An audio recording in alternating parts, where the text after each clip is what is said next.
नमस्ते स्यावारो। स्वदेश तथा विदेशमा रहेर प्रत्यक्ष रूपले यो फेसबुक लाइभमा आजको यो मेरो प्रस्तुति सुनिरहनुहुने आदरणीय जनसमुदायमा हार्दिक आभार व्यक्त गर्दछु।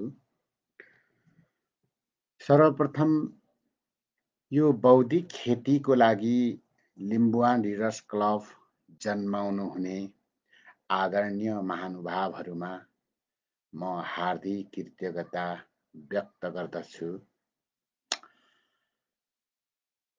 र यो मैले आजको जुन मैले विषयवस्तु प्रस्तुत गर्नुपर्ने हो त्योभन्दा अगाडि म केही सामान्य कुराहरू राख्न चाहन्छु। यो मैले लिम्बुवानवासीको भन्ने पुस्तकमा उल्लेख भएको यही शीर्षकको आर्टिकल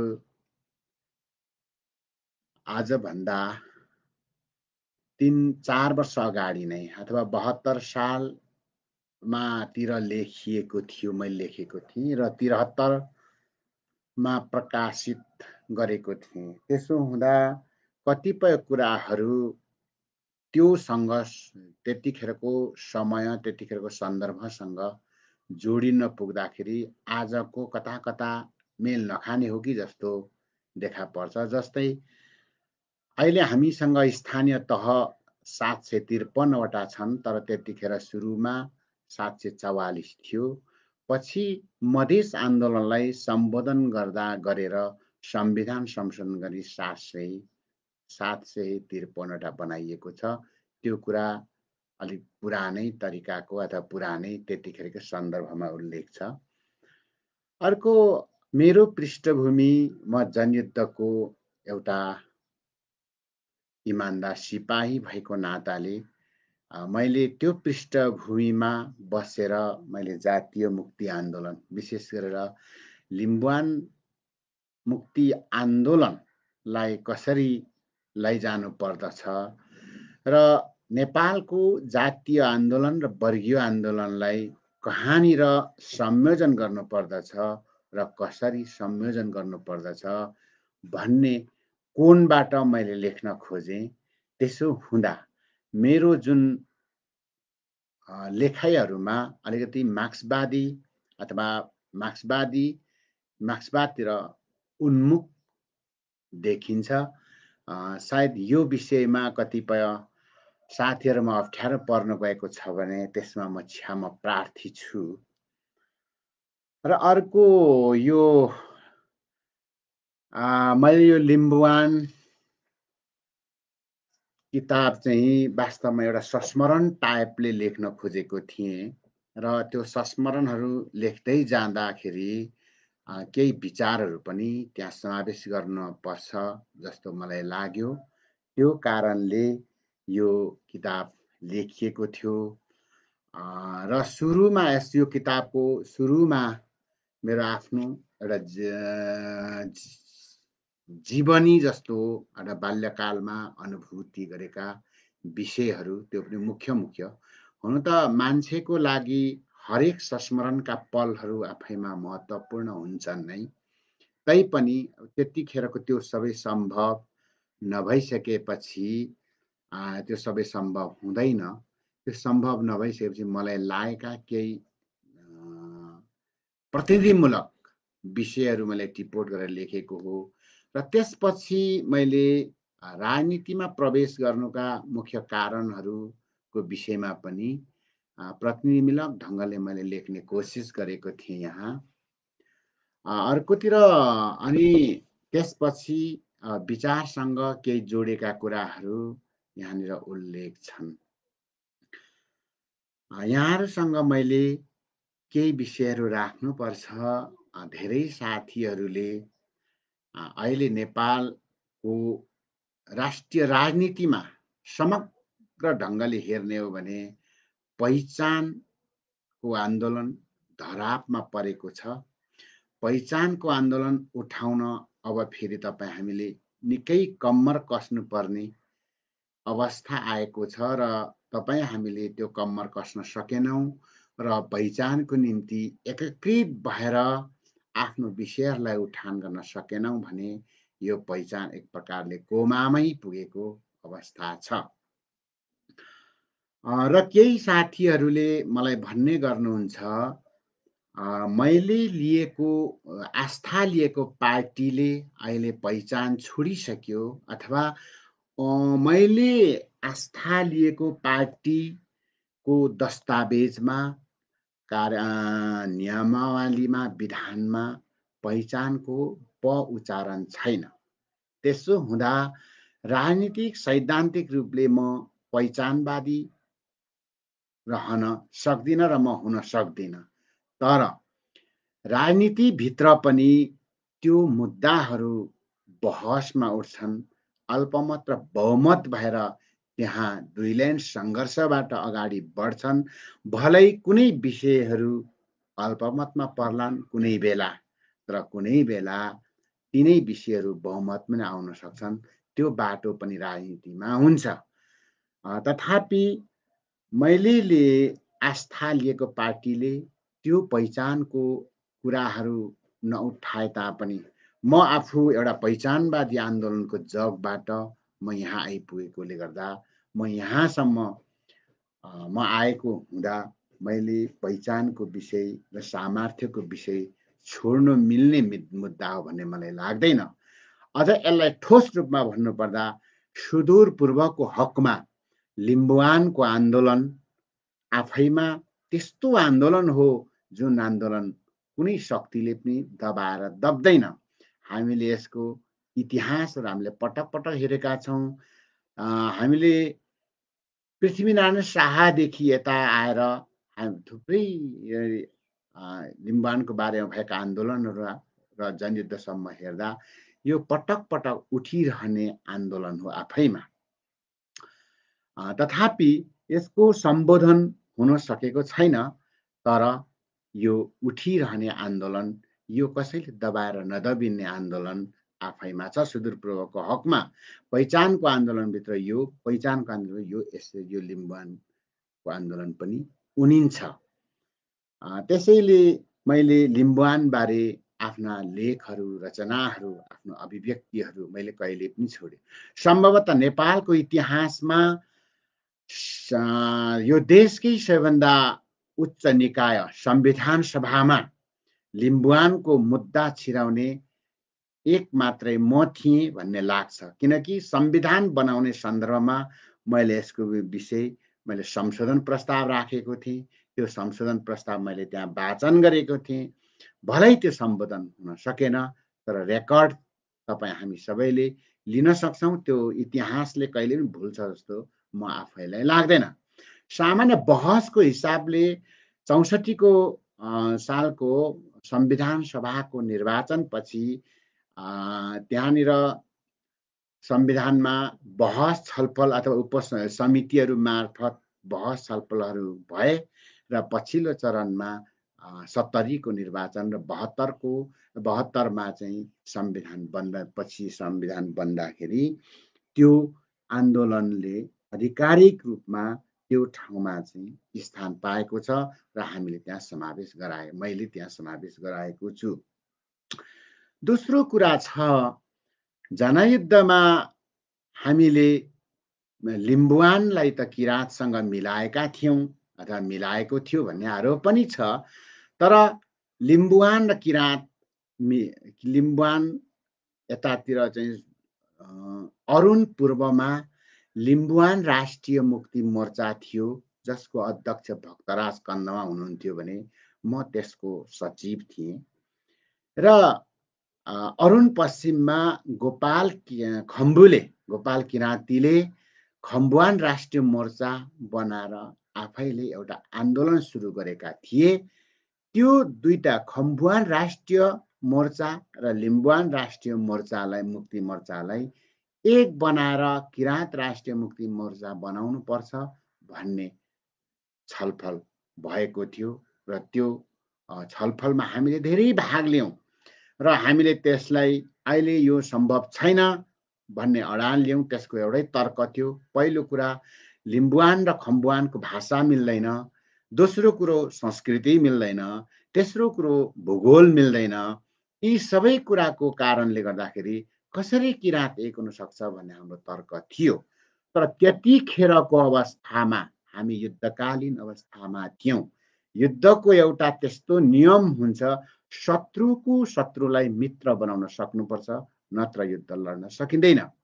र हामी जनयुद्धमा भएकोले गर्दा हामीले त्यो युद्ध लड्नको निम्ति त्यो बेला युद्ध नलडी जातीय सङ्गठनहरू उठ्न सक्दैनथे र युद्ध नलडी त्यो पहिचानको आन्दोलन स्थापित हुन सक्दैनथ्यो।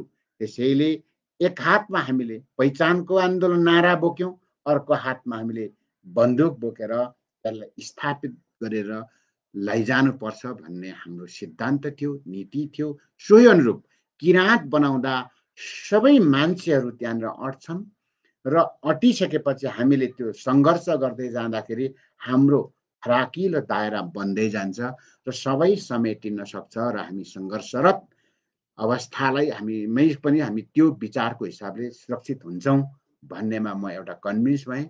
दोस्रो कुरा कहाँनिर कन्भिन्स भएको थिएँ भने पछि हामीले शान्ति प्रक्रियामा आइसकेपछि अथवा त्यो बेलाको शब्दमा भन्दा हामीले युद्ध जितिसकेपछि फेरि पनि हामी अलग अलग हुन सक्दछौँ भन्ने कुरामा हामीले सहमत भएका हौँ। तर सहमत हुँदा पनि अरुण पूर्व लिम्बुवान क्षेत्रीय सङ्गठन समिति र अरुण पश्चिम खम्बुवान क्षेत्रीय सङ्गठन समिति, यो दुईटा समितिको चाहिँ छाता सङ्गठनको रूपमा किराँत राष्ट्रिय मोर्चा रहनुपर्छ भन्ने कुरामा हामीले एकता गरेकै थियौँ। हामीले 2058 साल असोज 27 र 28 गते हामीले सङ्घसभाको आखिरीमा त्यो गरेका थियौँ। त्यसैले गर्दा त्यो बेलाको त्यो आवश्यकता थियो र पछि हामीले 64 को निर्वाचन हुनुभन्दा अलि अगाडि फेरि पनि पार्टीमा छलफल बहस गरेर हामीले किराँत र लिम्बुवान अलग अलग बनाएर आयौँ। त्यस कारणले त्यो त्यतिखेर आवश्यकताको आधारमा त्यस्तो स्टेपहरू लिन पुग्यो, त्यस्तो कदमहरू लिनु पुग्यो। यसैले आधार हामीले मान्नु हुँदैन। अहिले जे भए पनि हामीसँग जे साधन स्रोत जुन व्यक्तिहरू बिचमा हामी सहमत हुँदै जान्छौँ त्यतिमा एकीकृत हुँदै जानु नै अबको उपलब्धि हो र अबको बुद्धिमत्ता हो भन्ने मलाई लाग्छ। त्यसकारण यो यति कुरा राखेपछि म आफ्नो यो लिम्बुकी लिम्बुवानवासीको भन्ने किताबमा उल्लेखित एउटा आर्टिकल, त्यही लिम्बुकी लिम्बुवानवासीको भन्ने यो आर्टिकल छ। यो आर्टिकललाई यहाँहरूमाझ प्रस्तुत गर्ने म कोसिस गर्नेछु र अहिलेको सन्दर्भ समयसँग नमिल्न गएमा यहाँसँग म माफी चाहन्छु। ।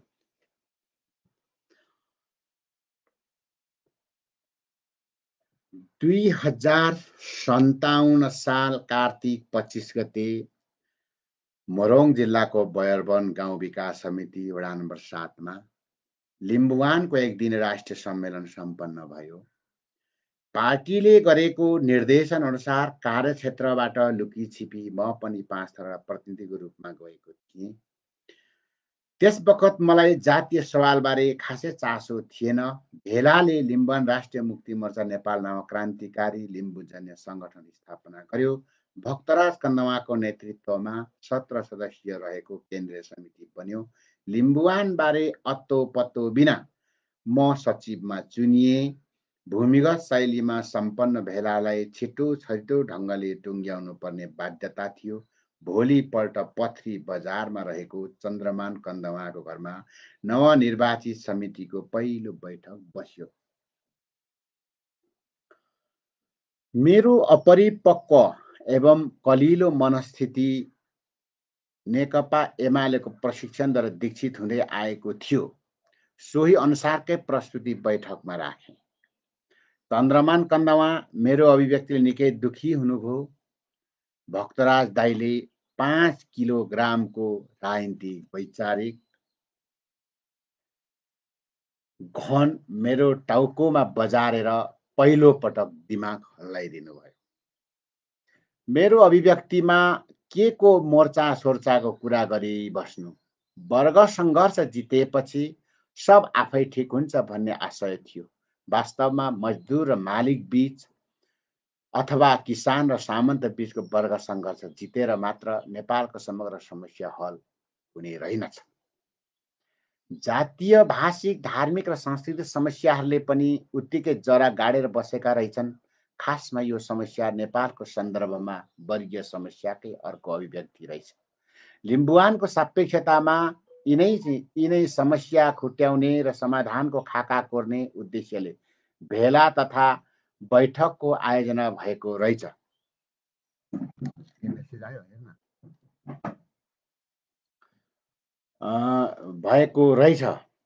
अर्कोतिर वर्ग सङ्घर्ष जित्न आम जनसमुदायको व्यापक सहयोग, समर्थन र सहभागिताले मात्र सम्भव हुने थिएछ। हामी जस्ता एकाध मान्छेले मात्रै पनि वर्ग सङ्घर्ष जित्न सकिन्छ भन्ने ठान्नु दृष्टिकोणमा जडसूत्रवादी सङ्कीर्णता, व्यवहारमा मूर्खता र बुझाइमा अपरिपक्वता भई केही रहेनछ। मैले यो कुरा धेरै पछि मात्र बुझेँ। वर्गीय समस्यासँग जातीय समस्यालाई जोड्नु पर्ने नेपालको अनिवार्य आवश्यकतालाई बुझ्न यो बैठक मेरो लागि कोसेढुङ्गा बन्यो। क्रमशः छलफलको अवसर मिल्दै जानाले सोचाइका दायराहरू पनि फराकिलो हुँदै गए। लिम्बुवानमा भएका आन्दोलन र सङ्घर्षका पानाहरू पल्टिँदै जान थाले। मेरो मानसपटलमा लिम्बुवान स्वायत्तताको भ्रूण बिजारोपण भयो, जुन सोच र व्यवहारहरू मेरो लागि जीवन पर्यन्त रहनेछन्। प्रतिक्रियावादी सत्तालाई ध्वस्त बनाउने जनयुद्धका सिपाहीका रूपमा मैले मेची, कोशीका पाखा पखेरा, डाँडा काँडा, लेक बेसी र उकाली ओह्राली मात्र होइन, प्रत्येक गाउँका प्रत्येक घर पुग्ने मौका मिल्यो। त्यस क्रममा गरेको अध्ययन, प्राप्त ज्ञान र अनुभवका साथै नेपाली समाजमा विद्यमान विशिष्ट समस्याहरूको विश्लेषण गरेर आत्मनिर्णयको अधिकार सहितको लिम्बुवान स्वायत्त प्रदेशको खाका कोरिएको थियो। यसले नेपालमा सापेक्ष शान्ति स्थापना गर्न अहम भूमिका खेल्ने प्रश्न हुँदाहुँदै पनि जातीय क्षेत्रीय स्वायत्ततालाई गलत रूपमा चित्रण गरेर हिजोकै वर्चस्व जोगाउने साम्प्रदायिक राजनीति गरिँदै आएको छ। यही सन्दर्भमा यो मेरो अनुभूति संस्मरणको रूपमा प्रस्तुत छ। खण्ड 1, सैद्धान्तिक। विश्वमा साम्प्रदायिक दङ्गा र अशान्तिले घेरा हाल्दै गइरहेको छ। नेपाल बहुजाति, बहुभाषा, बहुधर्म, बहुसंस्कृति र बहुपहिचानको विशेषता भएको देश हो। उच्च जातीय हिन्दू अहङ्कारवादी सामन्ती शासकहरूले आजसम्म यो तथ्यलाई अस्वीकार गरे पनि हाम्रो देश साम्प्रदायिक दङ्गामा लपेटिनु परेको छैन। छैटौं शताब्दीताका लिच्छवी शासकहरूबाट सुरु भएको हिन्दूकरण र एकल जातीयकरण 240 वर्ष अघि पृथ्वीनारायण शाहको समय यता चरम केन्द्रीकृत हुन पुग्यो। अहिले सच्याउने प्रयत्न सुरु भएको छ। आदिवासी जनजातिहरूले न्याय र सापेक्ष समानताको आधारमा जातीय मुक्ति र सहअस्तित्वको कुरा अगाडि सारेका छन्। सामाजिक बहुलताप्रति संवेदनशील हुँदै अधिकारको कुरा उठाउने यस्तो उदाहरण विरलै पाइन्छ। यो आफैमा सिङ्गो नेपाल र नेपाली जनताको लागि गौरवको विषय हो। तर उचित ढङ्गले सम्बोधन नगर्ने हो भने गलत विचार राजनीति गर्नेहरूले यसलाई नकारात्मक दिशामा मोड्ने खतरा छ। मेरो अधिकार र पहिचान के हो, मैले के गर्नुहुन्छ र हुँदैन, मेरो देश र मेरो भविष्य कसरी बनाउनु पर्छ, यो विषयको जागरण आम जनतामा आइसकेको हुँदा अवमूल्यन गर्ने कोसिस कसैबाट भयो भने दुर्भाग्य नै हुनेछ। यतिखेर हाम्रो देश यही संवेदनशील अवस्थामा उभिएको छ।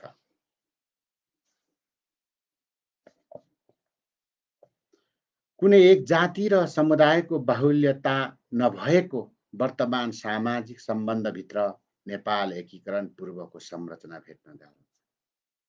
तसर्थ कुनै समुदायको राष्ट्रियतालाई कुनै एउटै स्थान र भूगोल अर्थात् जिल्ला र अञ्चलमा मात्र सघनताको दृष्टिले खोज्न र हेर्न मिल्दैन। भएकोले बिगार्नु पनि हुँदैन। तर ऐतिहासिक कालभन्दा पहिलेदेखि अहिलेसम्म उनीहरूको थाहथलो र निश्चित भूगोल यथावत छन्। उनीहरू चारैतिर फैलिएका होलान्, तर आदिम भूगोलमा सघन छन्। फेरि अधिकार भन्ने कुरा बाहुल्य र बहुसङ्ख्यालाई होइन, उत्पीडनलाई आधार बनाएर दिने हो। यो राजकीय अधिकारबाट वञ्चित छ, जो राजकीय अधिकारबाट वञ्चित छ उसले अधिकार दिनुपर्छ भनिएको हो। यो अधिकार पनि अरू जाति वा समुदायमाथि शासन गर्नलाई नभएर विकासमा माथि उठेका जाति समुदायको तहमा विकसित हुनलाई हो। यस्तै अधिकारको माग गर्न पनि नेपालको पुरानो बासिन्दा हो वा नयाँ हो भन्ने आधारमा माग गरिएको होइन। उसको पहिचान झल्किने पुरानोपनालाई राजकीय सम्मान देऊ, जसरी हिन्दू धर्म संस्कृति खस भाषालाई दिएको छ मात्र भनिएको। तर उत्पीडितहरू र उनीहरूको आवाज मुखरित गर्ने दलहरूले स्पष्ट गर्न नसक्दा हो वा बुझ पचाएर अपव्याख्या गर्नेहरूले गर्दा हो सही कुरा ओझेलमा पारेर समाजलाई साम्प्रदायिकरण गरिँदैछ।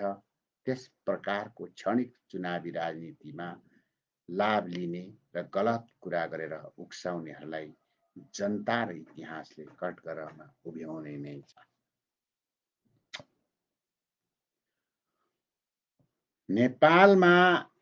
नेपालमा समाज विकासको प्रारम्भिक चरण निश्चित भूगोलभित्र बसोबास गर्ने, करिब भाषिक एकरूपतामा आधारित भएका, एउटै आर्थिक सम्बन्धमा बाँधिएका र समान ढङ्गले चिन्न सकिने आदिम मानव समाजलाई नेपालको हकमा आदिवासी जनजाति भनिएको हो।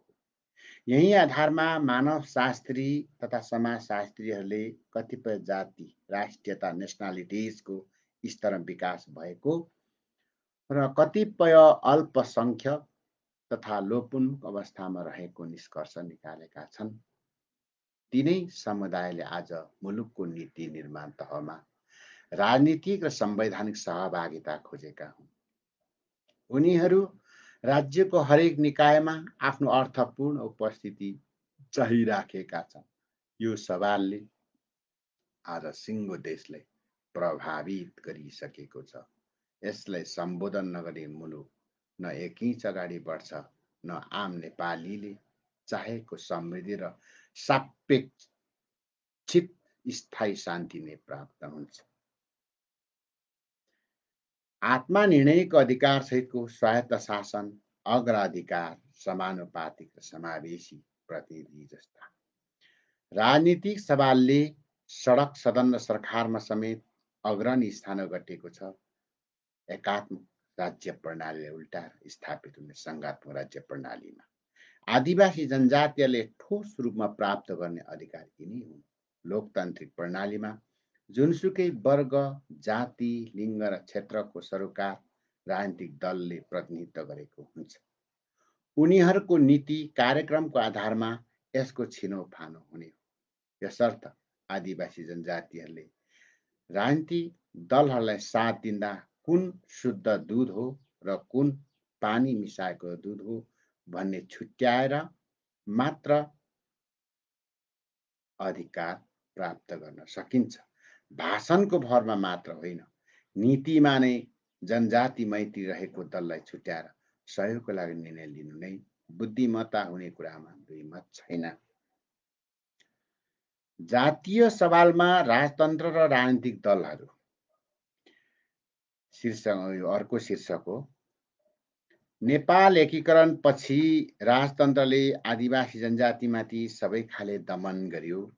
राणा कालमा त झन् जहानिया सत्ता टिकाउन धर्म, भाषा, संस्कार, संस्कृतिको निस्तना बुझ्ने गरियो।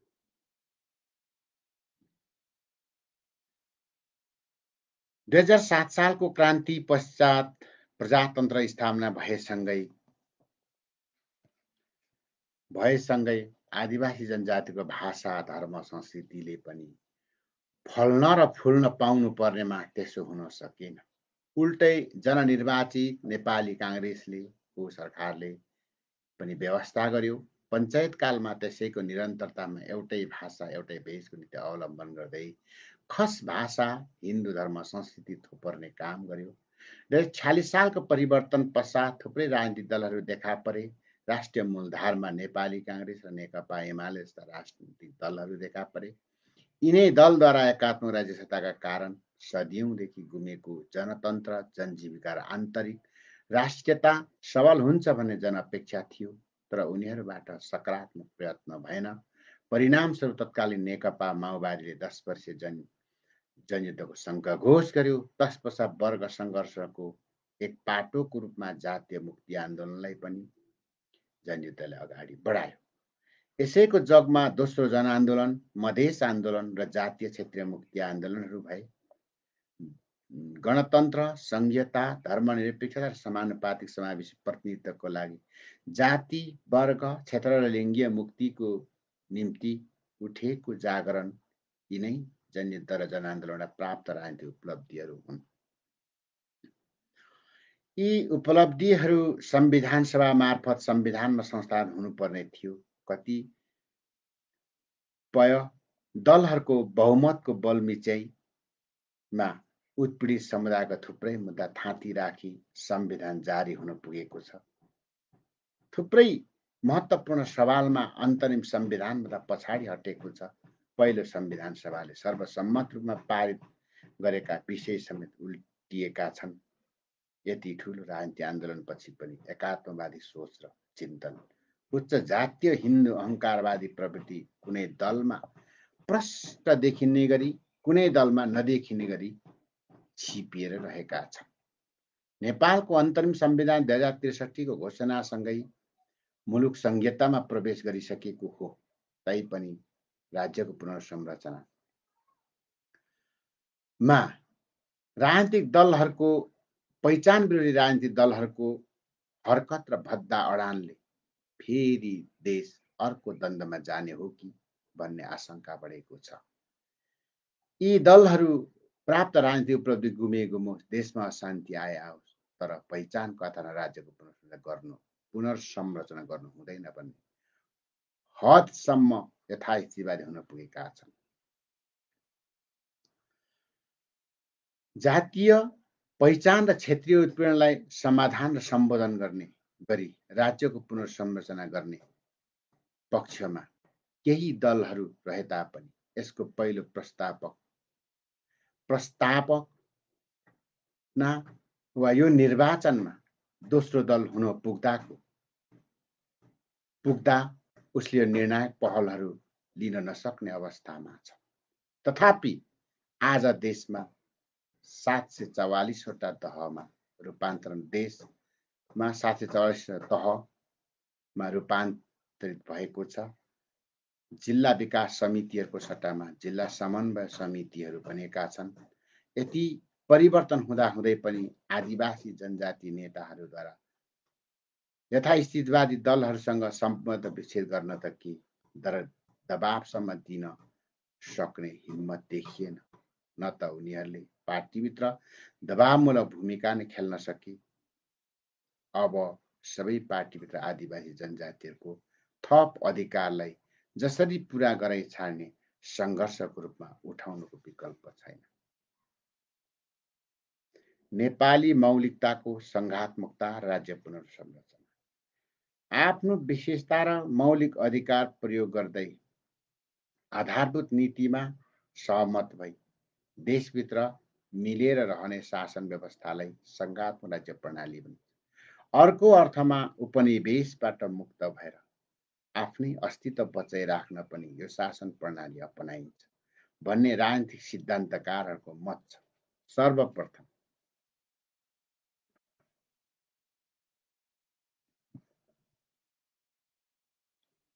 मलाई त्यो पुछ्ने दियो त्यसै। सर्वप्रथम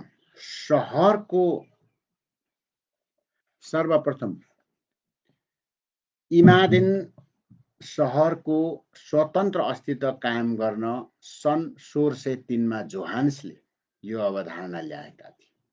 यसरी नै बेलायत, स्कटल्यान्ड, आयरल्यान्ड र वेल्सले सम्झौताद्वारा पहिलोपटक सन् 1707 बेलायत राज्यको निर्माण गर्ने पहल गरेका थिए। यो नै संघीयताको पहिलो राजनीतिक अभ्यास थियो। यसैको परिणाम ग्रेट ब्रिटेन बन्न पुग्यो। सन् 1881 त्यही बेलायती साम्राज्यबाट मुक्त हुन 13वटा अमेरिकी राज्यहरू मिलेर सङ्घ बनाएका थिए। विश्वका बढी जनसङ्ख्या भएका 26 राष्ट्रमा यही शासन प्रणाली छ। प्रजातन्त्रको लहरसँगै रुस, ब्राजिल, इथियोपिया, बेल्जियम र स्पेन लगायतहरू यतातिर उन्मुख छन् र सन् 90 पश्चात बोस्निया, इराक, सुडान र पनि द्वन्द्व व्यवस्थापनसँग संहिता प्रवेश गरेका मुलुकहरू। अरू मुलुकै जस्तो संहिताको नक्कल नेपालमा लागू हुँदैन, तर राजधानी र मोसफल, तराई र पहाड, सुदूरपश्चिम र सुदूरपूर्व, गाउँ र सहर बीचको असन्तुलित रूपमा देखा परेको विकास, खास जातिको राजकीय वर्चस्व र उनीहरू र अरूहरू सीमान्तकृत हुनु र बहुराष्ट्रियताको भौगोलिक ऐतिहासिक पृष्ठभूमिले सम्बोधन नगर्दासम्म नेपाली मौलिकताको संहिता हुन सक्दैन। अहिले नयाँ संविधानले जो 7% खाका कोरिएको छ, यो संहिता र नेपाली समाज विद्यमान अन्तर्विरोध समाधान गर्ने भन्दा बल्झाउने खालको देखिन्छ। प्रष्टै छ, आदिवासी जनजाति, मजदुर, किसान, महिला, मधेसी, मुस्लिम साथै दलितहरूमा यो देश पनि हाम्रो हो, राज्य पनि हाम्रो छ भन्ने स्थिति नबनेसम्म नयाँ उचाइमा राष्ट्रिय एकता सम्भव छैन। संघात्मक व्यवस्था आफैमा शक्ति बाँडफाँडको सिद्धान्त पनि भएकोले विकास, अधिकारको अभ्यास र सुविधा केन्द्रीकरणको दृष्टिले देखा परेको गाउँ र सहर बीचको अन्तर्विरोध काठमाडौँ र मोसफल बाहिरको अन्तर्विरोध हल गर्नै पर्छ। भाषा, धर्म, संस्कृतिका साथै शासक र शासित बीचको अन्तर्विरोध हल गर्ने विधि पनि संहिताको पूर्ण अभ्यास भए अरू हुन सक्दैन। यसरी मात्र नेपालको आन्तरिक राष्ट्रियता मजबुत हुन्छ। सबैले समान अधिकार र सन्तुलित अवसर प्राप्त गर्ने हुँदा कसैले लाखा र कसैले पाखा लगाउने स्थिति आउँदैन। सबैको तागत, सबैको ऊर्जा, सबैको ज्ञान प्रयोग गरेर मात्र, सबैले अवसर, सबैले न्याय दिएर मात्र मुलुकको समृद्धि हुन सम्भव छ। बहुराष्ट्रियताको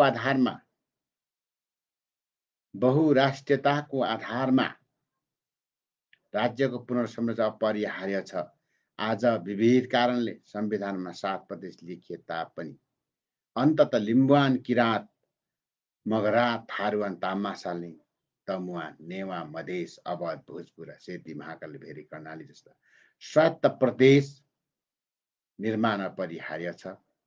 यस प्रकारका पहिचान र सामर्थ्यको आधारमा राज्यको पुनर्संरचना नभएसम्म दिगो शान्ति र समृद्धिको मूल मन्त्र अर्थहीन हुनेछ।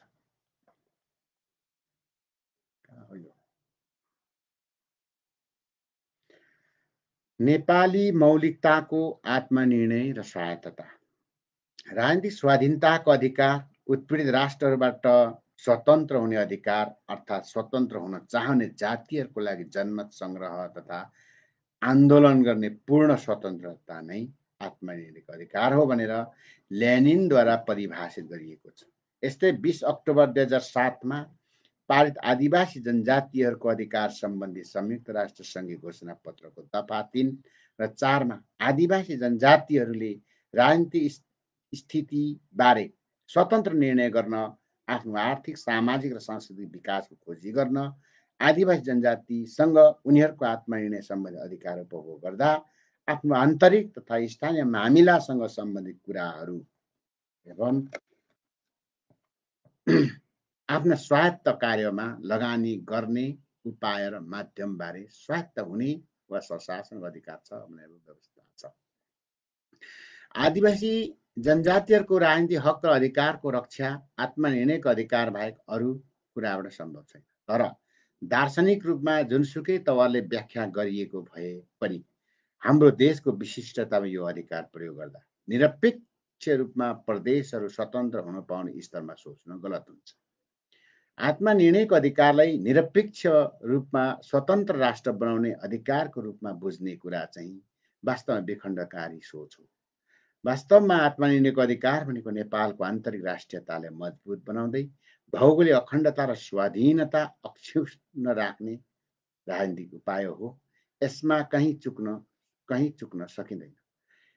यही बुझाइको आधारमा अधिकार र पहिचान खोजी भइरहेको छ। तर उच्च हिन्दू अहङ्कारवादी एकात्मवादीहरूले सदियौँदेखि उत्पीडनमा पारिएका समुदायलाई जातिवादी देखिरहेका छन्, विखण्डनकारी देखिरहेका छन्। जातिवादी र विखण्डनकारी भएको आरोप लगाएर उनीहरू उत्पीडित जनतालाई अधिकारविहीन बनाउन खोजिरहेका छन्।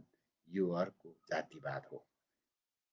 यस्तो जातिवाद जो हिजोदेखि वर्चस्वमा रहेका जातिवादी सत्ता र सोचलाई निष्कण्टक सङ्घीय गणतान्त्रिक नेपालमा पनि निरन्तरता दिन चाहन्छन्।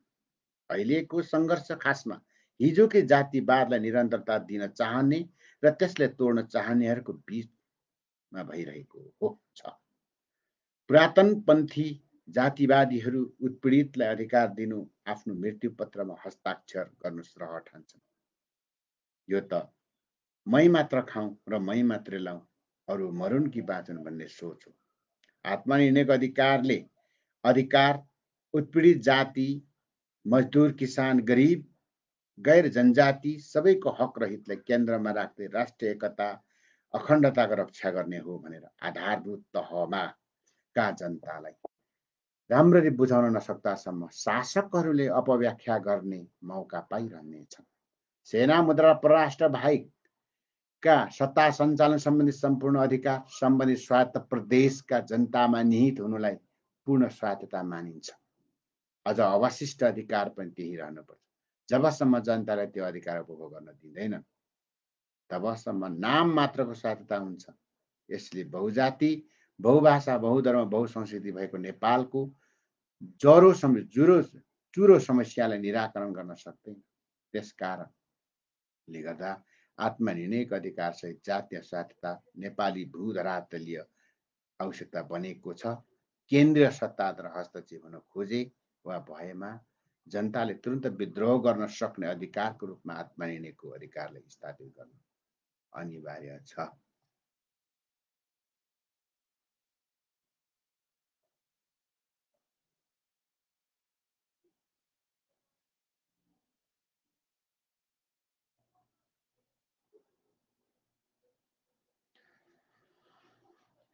नेपाली मौलिकताको अग्राधिकार।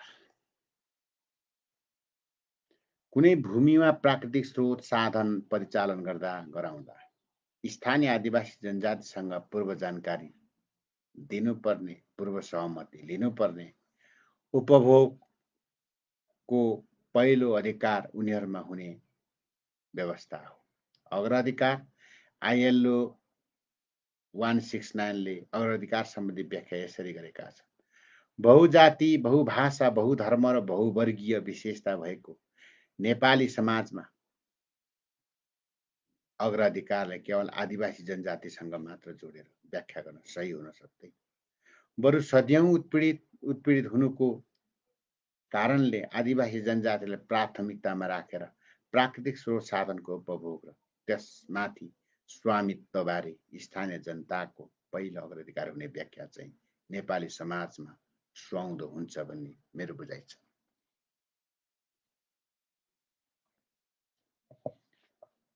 राजनीतिक अग्राधिकारको व्याख्या गरिँदा पनि नीति निर्माण तहको प्रमुखमा उत्पीडित जातिले निश्चित कार्यकाल नेतृत्व गर्न भनेर व्याख्या गरियो। यो त पदीय अग्राधिकार मात्र हो। यसले एकाध व्यक्तिलाई नेता त बनाउला, समग्र आदिवासी जनजातिको अधिकार स्थापित गर्न सक्दैन। आदिवासी जनजातिहरू 240 वर्षसम्म सबैखाले उत्पीडनमा परेको हुँदा क्षतिपूर्ति स्वरूप यो प्रावधान राख्नु एउटा कुरा होला, तर सही समाधान होइन।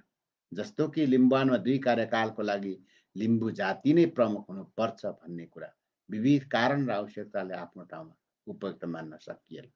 गैर लिम्बूहरूले कतिको समर्थन गर्लान्, उनीहरूले कसरी लिन्छन्, यो जटिल पक्ष हो। पदीय अग्राधिकारले कुनै जातिमा नवशासक जन्माउन सक्ला, तर पहिचान र सामर्थ्यको समग्र रक्षा यस्तो अग्राधिकारले गर्न सक्दैन। हामीले खोजेको राजनीतिक अग्राधिकारले जातीयतालाई वर्गसँग र क्षेत्रीयतालाई राष्ट्रियतासँग जोड्नुपर्छ भन्ने हो। राष्ट्रियताको स्तरमा विकसित समुदाय र स्वायत्त राज्य अन्तर्गतका यस जनताको हकितको रक्षा गर्नुपर्छ भन्ने पनि। त्यसैले पदीय होइन, विधिमा अग्राधिकार आवश्यक छ।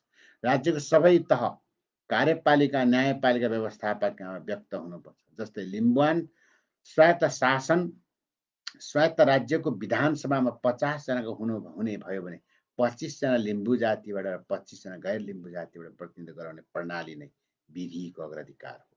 25 जनामा लिम्बू जाति मात्र चुनाव लड्न पाउनुपर्छ, तर लिम्बू प्रतिनिधि चुन्ने अधिकार लिम्बुवानका सबै जनतामा हुनुपर्छ।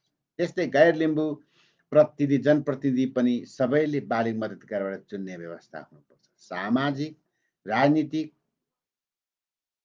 समृद्धिमा सबैको प्रतिनिधित्व र नेतृत्व हुने तरिका यही मात्र हुन सक्छ। यसले एक जाति विरुद्ध अर्को जातिले उत्पीडन गर्न सक्दैन, सन्तुलन कायम हुन्छ। सन्तुलित प्रतिनिधित्व भइसकेपछि राज्यको प्रमुख जोसुकै निर्वाचित भए पनि फरक पर्दैन, जोसुकै निर्वाचित हुन सक्ने अवस्था गरिनुपर्छ। समानुपातिक प्रतिनिधि समावेशीकरण। नेपालको सन्दर्भमा समानुपातिक प्रतिनिधित्व र समावेशीकरणलाई वैचारिक, राजनीतिक र व्यावहारिक तीनवटा कोणबाट बुझ्नु र लागू गर्न उपयुक्त हुन्छ। किनभने वैज्ञानिक साम्यवादीहरू यसलाई राज्य सत्ताविहीन, जातिविहीन र कानुनविहीन समाजको निर्माण गर्ने व्यावहारिक हतियार ठान्छन्। अझ वर्गीय मुक्ति आन्दोलनको पूरकको रूपमा जातीय, क्षेत्रीय, लिङ्गीय अन्तर्विरोध हल गर्ने अर्थमा ग्रहण गर्दछन्। पुँजीवादीहरू मुठ्ठीभर शासकहरूको वरिपरि घुम्ने, सीमित व्यक्तिहरूलाई फाइदा दिने हिसाबले अभ्यास गर्छन्।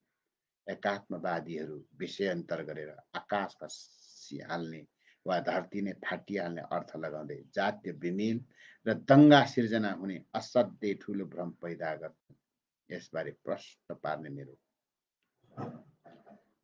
सैद्धान्तिक पक्ष निश्चय नै समानुपातिक प्रतिनिधि समावेशीकरण पुँजीवादी कार्यक्रम हो, तर अन्तर्राष्ट्रिय जातिमा विकास हुने महान उद्देश्य बोकेर जातीय विलुप्तीकरण चाहनेहरू यसले जन अधिकार स्थापित गर्न महत्त्वपूर्ण खुड्किलो मान्छन्।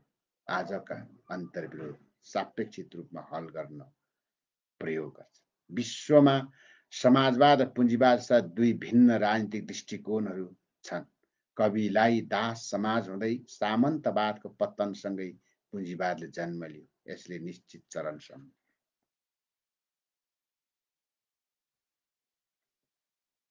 समाजले प्रगतिशील बाटोमा डोर्यायो पनि, तर साम्राज्यवादी स्वरूप ग्रहण गरेपछि यो प्रगतिशील रहेन। यसले समाजका अन्तर्विरोध हल गर्ने समानुपातिक प्रतिनिधित्व र समावेशी जस्ता कार्यक्रमहरूलाई समेत पुँजीवादले परित्याग गरिसकेको छ। अहिले समाजका सबै खाले अन्तर्विरोध हल गर्ने एक्ला दायित्व पनि काँधमा छ। नेपालको सन्दर्भमा पनि यही कुरा साँचो हो। नेपालको कम्युनिस्ट पार्टीले नीति निर्माण तथा नेता कार्यकर्ताहरूको जिम्मेवारी बाँडफाँड गर्दा अहिले पेचिलो ढङ्गले उठिरहेको समानुपातिक र समावेशी प्रतिनिधित्वको मुद्दालाई कसरी साम्यवादी रणनीतिसँग जोड्दछन्, अर्थात् कस्तो कार्यनीति निर्माण गर्छन्, यो प्रश्नलाई गहन रूपमा हेर्न जरुरी छ। कम्युनिस्ट दर्शनले सबै खाले शोषण अन्त्य गर्ने सैद्धान्तिक हतियार प्रदान गरेको छ। कुनै समाजमा वर्गीय शोषण चरम रूपमा देखा परेको हुन्छ, कुनैमा जातीय शोषण। प्रकारान्तरले जातीय शोषण लगायत सबै खाले शोषणहरू वर्गीय शोषण र समस्याका रूपहरू नै हुन्। नेपालमा यी दुई समस्या र शोषणहरू उत्तिकै मात्रामा विद्यमान छन्। त्यसकारण वर्गीय समस्यासँग जातीय समस्यालाई र जातीय समस्यासँग वर्गीय समस्यालाई समायोजन नगर्नेहरू कम्युनिस्ट हुन सक्दैन। नेपालको उत्पीडितहरू जो वर्गीय र समुदायगत रूपमा राज्यका सबै नीति निर्माण तहमा आफ्नो उपस्थिति खोजिरहेका छन्। यो समानुपातिक प्रतिनिधित्व र समावेशीकरणद्वारा मात्र सम्भव छ, तर कतिपय कम्युनिस्ट पार्टीहरू यसलाई साम्प्रदायिकताको बिल्ला भिराउँदै पन्छिन्न खोज्छन्। उनीहरू मार्क्सवादी त हुँदै होइनन्, न्यूनतम प्रगतिशील पनि हुन सक्दैन। राजनीतिक पक्ष 2007 सालको क्रान्ति सामन्ती शोषणमा टिकेको सामाजिक व्यवस्थालाई ध्वस्त पारेर नेपाली जनताको चाहना अनुरूप लोकतान्त्रिक राज्य व्यवस्था स्थापना गर्ने क्रान्तिकारी अठोट थियो। यो जनअपेक्षा पुरो भएकोले 2017, 36 र 46 सालमा पनि जनआन्दोलनहरू भए।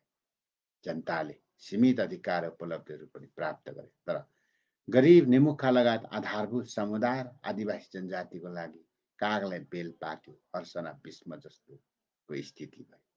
2046 सालपछि उदाएको प्रजातन्त्र र समाजका पहुँचवाला धनी तथा ठुलाबडा सम्भ्रान्त र घरानियाहरूका लागि हुन पुग्यो। इतिहासको यो तितो यथार्थबाट शिक्षा लिने अपार जनसमर्थन तत्कालीन नेकपा माओवादी 2052 सालदेखि दीर्घकालीन जनयुद्ध आरम्भ गरेको थियो। जनयुद्धले समाजको सबैभन्दा तल्लो तहमा रहेका जनताका जनआक्रोशलाई हत्तै सतहमा ल्याइदियो। जनतालाई आफ्नो अधिकारको निम्ति लड्न र विद्रोह गर्न सिकायो। उनीहरूका आकांक्षाले राष्ट्रिय राजनीतिको मूलधारमा ल्याइदियो। राजनीतिक उपलब्धिका रूपमा गणतन्त्र, संघीयता, धर्मनिरपेक्षता प्राप्त भयो। संविधानमा समानुपातिक प्रतिनिधित्व र समावेशीकरण सम्बन्धी व्यवस्था हो। यसलाई पूर्ण र समृद्ध बनाउन चाहिँ बाँकी छ। जनताले प्रत्यक्ष उपभोग गर्न बाँकी छ।